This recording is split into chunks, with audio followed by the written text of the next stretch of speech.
eu trouxe aqui um pouquinho da prévia dessa partida já. O jogo aí que pode definir a permanência ou não do Antônio Oliveira, não é? A princípio, se ele perder, talvez o cargo dele, talvez não, pelo menos é o que foi noticiado, é que se ele perder, ele não fica no Remo. É a última chance que ele terá, não é? Eu mantive aí o mesmo time que o Remo jogou contra o Botafogo de São Paulo, né? 1-1, o Pedro Rocha ainda tá no time, o Alan Rodrigues, a gente não teve novidades sobre o Pavan e o Cantillo ainda, mas se eles retornam ou não para esse jogo, eu mantive o mesmo time da última partida, porque o que eu quero trazer aqui é a análise do Coritiba. O Coritiba, que é o líder do campeonato, não é? Beleza, então trazendo aqui a análise de Remo e Coritiba do próximo jogo, eu mantive aí o mesmo time do Remo que jogou contra o Botafogo de São Paulo, empate 1-1, né? O Coritiba que vai jogar em casa no Couto Pereira contra o Remo, o Coritiba que é o líder do campeonato, mas que é um time que não é imbatível, não é? A gente viu o Paysandu ganhar lá por 5-2, a gente viu o Amazonas ir lá e conseguir um pontinho. O Coritiba já perdeu alguns pontos aí nas últimas rodadas dentro de casa, que bagunçaram um pouquinho mais ali a luta pela liderança, pelo G4, aquilo que a gente vinha falando, né? A Série B mais complicada dos últimos... Aliás, desde quando a Série B passou a ser disputada em pontos corridos, isso em 2006, e tá todo mundo muito parelho, não é? E os times de cima estão perdendo muitos pontos, não é só o Remo, o Coritiba também, o Goiás, enfim. E o Coritiba é um time que dentro de casa perdeu pontos nas últimas rodadas, é um time que é muito forte defensivamente nas transições, mas que ofensivamente, quando enfrenta adversários com a linha baixa, costuma ter muitas dificuldades. A gente viu isso contra o Paysandu, por exemplo. É um time que encontra dificuldades com times com a linha baixa. O Remo varia um pouco isso. Contra o Goiás a gente viu uma postura, contra a Chapecoense e outras equipes. Aliás, estou tentando contra a... Agora de cabeça eu não lembro, mas o América Mineiro, o Remo não jogou com a linha baixa a todo momento, mas o Remo costuma variar a forma como joga, mas justamente quando tá com a linha baixa e faz esses lançamentos longos pro Davó, pro Pedro Rocha, que o Remo consegue encontrar espaços, mas em alguns momentos da partida o Remo sobe a pressão também, e é quando o adversário consegue encontrar espaços, e é quando o Coritiba consegue também brilhar, quando o adversário sobe a marcação, tenta marcar pressão, os zagueiros, né, o Jaci, o Maicon, quando o Bruno Melo joga, conseguem esses lançamentos longos, especialmente para o Ronier, que é o atacante que mais acelera ali das pontas, não é? O Ronier é um jogador muito bom nisso, inclusive deu muito trabalho contra o Remo no jogo aqui em Belém, no Mangueirão, na vitória do Remo por 1-0. O Remo não jogou bem, ainda era com o Daniel Paulista. O Ronier deu muito trabalho naquele jogo aqui no Mangueirão. O Remo teve muitas dificuldades para parar o Ronier. Por sorte, o Coritiba não aproveitou as oportunidades que criou, meteu 2 ou 3 bolas na trave naquele jogo. Foi um jogo complicado para o Remo. E agora o Coritiba joga dentro de casa contra o Leão, e é um time que muitas vezes, quando o adversário ele marca com a linha baixa, o Coritiba tem muita posse, mas é pouco efetivo, tem muitas dificuldades para criar chances claras de gol. A gente viu isso ao longo das últimas partidas, né, do Coritiba na Série B. E é uma das críticas do time que esse time enfrenta, apesar de estar na liderança, é um time que tem problemas, não é? E o torcedor critica essas questões do Coritiba, é um time que muitas vezes ronda muito a área do adversário quando tem a posse, mas não consegue criar oportunidades claras, não consegue gerar chances reais de gol. E isso é uma crítica que esse time sofre. Falando dos jogadores, o Felipe Machado, que retorna para esse jogo, Aliás, ele já voltou, se não me engano, pro jogo contra o Novo Horizontino, tô tentando lembrar agora.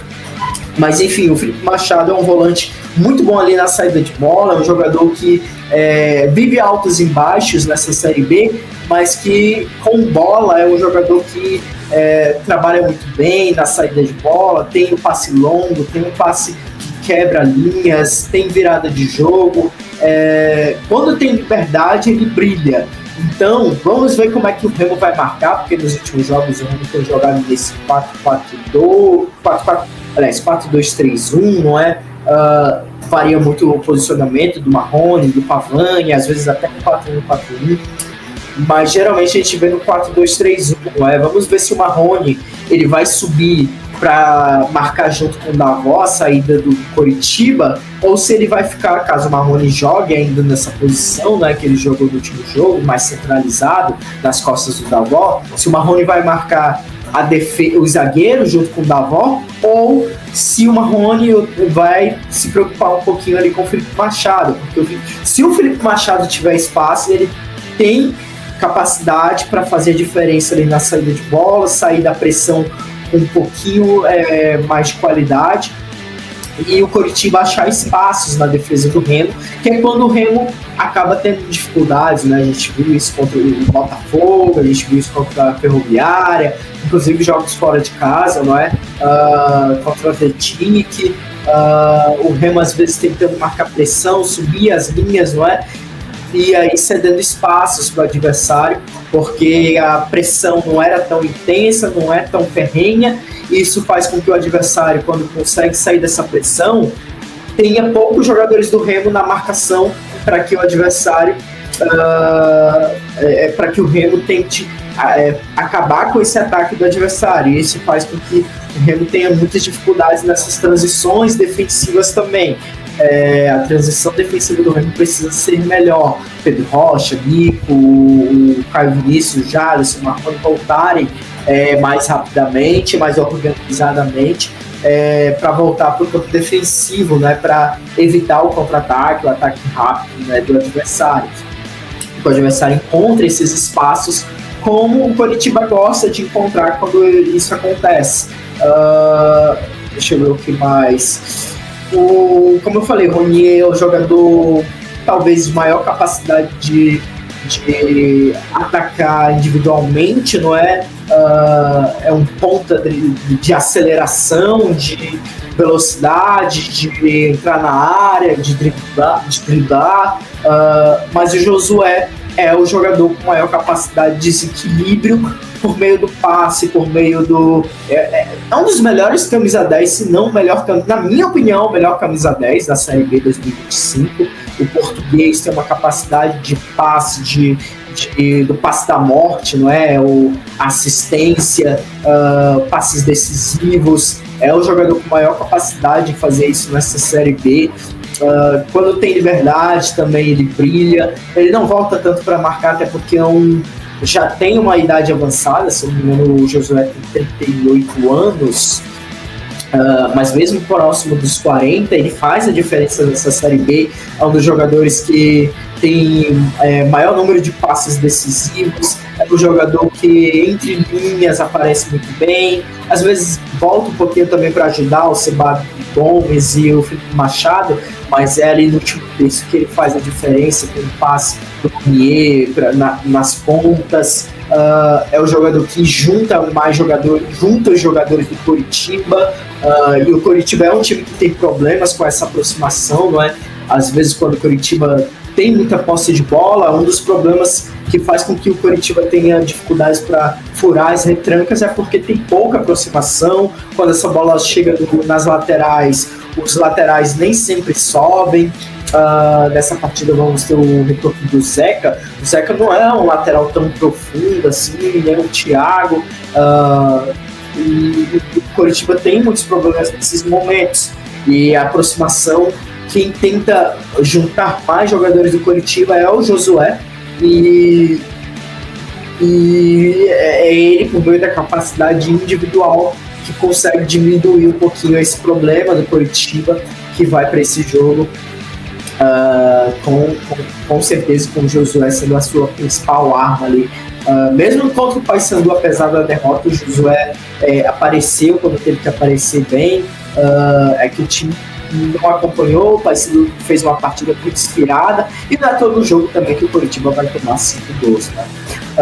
O Coritiba, que quando não busca a bola longa, faz um losango ali na saída de bola, né, com o Pedro Morisco, o goleiro, com a sua dupla de zaga, e o Felipe Machado, que se aproxima, o Sebas Gomes avança um pouquinho para se aproximar ali do Josué, enquanto que o Felipe Machado fica à frente da dupla de zaga, e o Pedro Morisco participa, o goleiro, né, do Coritiba, um dos melhores.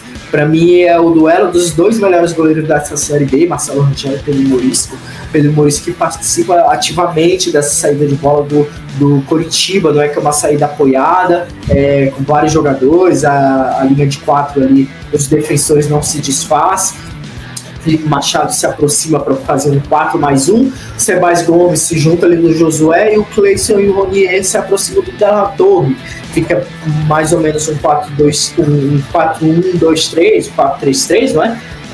Esse 4-3-3 desenhado dessa forma: 4-1-2-3, com o Felipe Machado nas costas do Josué e do Sebas Gomes, e à frente da dupla de zaga. E é dessa forma que o Coritiba, quando sai construindo com a bola, o passe curto, não é?